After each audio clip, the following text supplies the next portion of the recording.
हरियाणा में हाल ही में हुए शहरी निकाय चुनावों में भारतीय जनता पार्टी ने जबरदस्त प्रदर्शन किया, जबकि कांग्रेस को करारी शिकस्त मिली।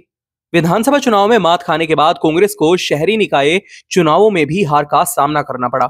मुख्यमंत्री नायब सिंह सैनी के नेतृत्व में बीजेपी ने शानदार प्रदर्शन करते हुए नगर निगम, नगर परिषद और नगर पालिकाओं में अपनी पकड़ को मजबूत कर लिया।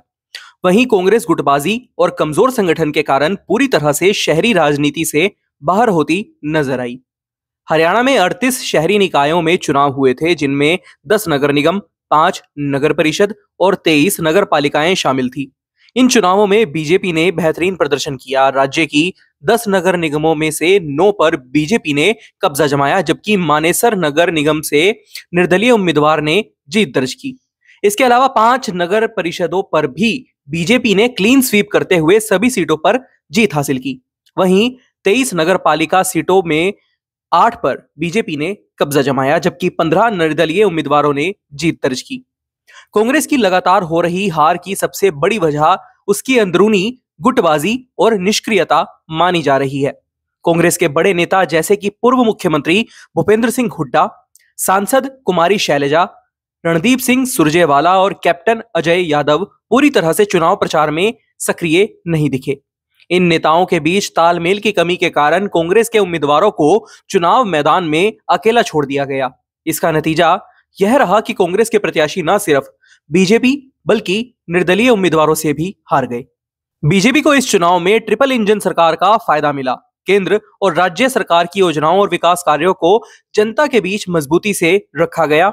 मुख्यमंत्री नायब सिंह सैनी के नेतृत्व में बीजेपी ने संगठन को मजबूती से तैयार किया और चुनावी रणनीति को सही तरीके से लागू किया। पार्टी ने प्रचार अभियान में पूरी ताकत झोंकी, जिससे उसे शानदार जीत मिली। हरियाणा के कई बड़े कांग्रेस नेताओं के प्रभाव वाले क्षेत्रों में भी बीजेपी ने जीत दर्ज की। भूपेंद्र सिंह हुड्डा के प्रभाव वाले रोहतक और सोनीपत नगर निगमों में कांग्रेस को हार का सामना करना पड़ा। इसी तरह कुमारी शैलजा के प्रभाव वाले सिरसा और अंबाला में भी कांग्रेस पूरी तरह से साफ हो गई। मानेसर और गुरुग्राम में कैप्टन अजय यादव का भी दबदबा कम होता नजर आया। यह दिखाता है कि कांग्रेस के दिग्गज नेता अपने ही गढ़ को बचाने में नाकाम साबित हुए। निकाय चुनाव में कांग्रेस के दिग्गज नेताओं ने न सिर्फ गुटबाजी की, बल्कि अपने उम्मीदवारों को उनके हाल पर भी छोड़ दिया। रोहतक और सोनीपत नगर निगमों को छोड़कर कांग्रेस नेता बाकी किसी भी नगर निकाय में चुनाव प्रचार करने नहीं पहुंचे। इसका सीधा असर कांग्रेस के प्रदर्शन पर पड़ा और पार्टी के अधिकतर उम्मीदवारों को भारी मतों से हार का सामना करना पड़ा। भूपेंद्र सिंह हुड्डा ने खुद स्वीकार किया कि वे निकाय चुनाव में बहुत ज्यादा सक्रिय नहीं थे। हरियाणा कांग्रेस में संगठन की भारी कमी देखने को मिली। प्रदेश में 11 साल से पार्टी का कोई संगठित ढांचा नहीं है, जिससे ग्राउंड लेवल पर कार्यकर्ताओं में एकजुटता नहीं बन पाई। कांग्रेस हाईकमान ने निकाय चुनावों के लिए कुछ नियुक्तियां तो की, लेकिन वे ज्यादा प्रभावी नहीं रही।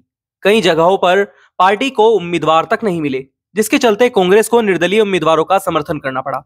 प्रदेश में 5 फरवरी को निकाय चुनाव की घोषणा हुई थी, लेकिन कांग्रेस हाईकमान ने 14 फरवरी को प्रदेश प्रभारी दीपक बाबरिया को हटा दिया। इससे पहले से ही गुटबाजी में फंसी कांग्रेस और ज्यादा बिखर गई। नए प्रभारी बीके हरिप्रसाद कांग्रेस के उम्मीदवारों के लिए कोई करिश्मा नहीं कर सके। इतना ही नहीं, हरियाणा में विधानसभा चुनाव हुए 5.5 महीने बीत चुके हैं, लेकिन कांग्रेस अब तक विधानसभा में नेता प्रतिपक्ष तक नहीं बना पाई। इस राजनीतिक अस्थिरता का नुकसान पार्टी को शहरी निकाय चुनावों में भी उठाना पड़ा। कांग्रेस की लगातार हो रही हार उसके भविष्य के लिए खतरे की घंटी है। अगर पार्टी जल्द ही अपने संगठन को मजबूत नहीं करती और गुटबाजी को खत्म नहीं करती, तो आगामी चुनावों में भी उसे ऐसे ही हार का सामना करना पड़ सकता है। विधानसभा और लोकसभा चुनावों से पहले कांग्रेस के पास खुद को सुधारने का यह आखिरी मौका है। हरियाणा के शहरी निकाय चुनावों में बीजेपी ने शानदार जीत दर्ज की, जबकि कांग्रेस की हार उसकी अंदरूनी गुटबाजी, कमजोर संगठन और निष्क्रियता के कारण हुई। बीजेपी ने यहां संगठित तरीके से चुनाव लड़ा और जनता तक अपनी नीतियों को पहुंचाया। वहीं कांग्रेस अपने उम्मीदवारों को समर्थन देने में नाकाम रही। अगर कांग्रेस को भविष्य में हरियाणा में वापसी करनी है, तो उसे अपनी रणनीति में बदलाव करने होंगे। वहीं इस पूरी खबर को लेकर आप क्या सोचते हैं? अपनी राय हमें कमेंट बॉक्स में जरूर बताइएगा। फिलहाल के लिए बस इतना ही। एक बार फिर से लौटेंगे एक नई अपडेट के साथ। देश प्रदेश से जुड़ी महत्वपूर्ण खबरों को जानने के लिए बने रहिए हमारे YouTube channel city web news पर।